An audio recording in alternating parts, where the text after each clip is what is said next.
Guys, welcome back. In today's video, we're going to be doing an activity related to turtle programming lesson number 1. So in this activity, we are going to create like a computer asking us how many sides do you want. So, and it's going to create a hexagon or type of shape with those sides. So let's get started. First of all, we're going to import the turtle library stored in a variable called t. So turtle dot capital T turtle parenthesis, since it is a function. Then we're going to do num is equal to integer input enter number. So basically, what does this line of code do? It will, enter a number. It was, the computer over here in the console shell. It will ask to enter a number, and based on the number, it's gonna start drawing. So forward will be equal to num. So num, let's just say num is 70.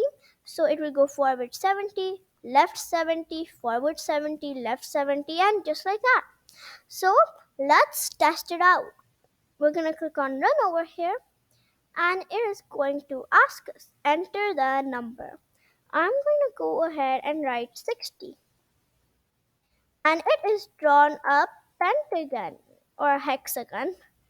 Now I'm going to run it again, and this time I'm going to write 80, and take a look, it's not at all proper.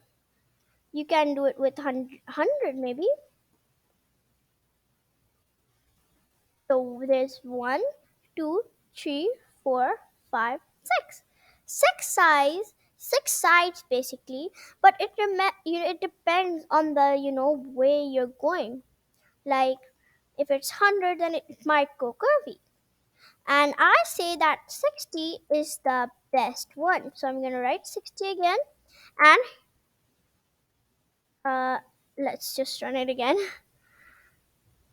I'm gonna go ahead and run it, and I'm gonna write 60, enter, and there we go.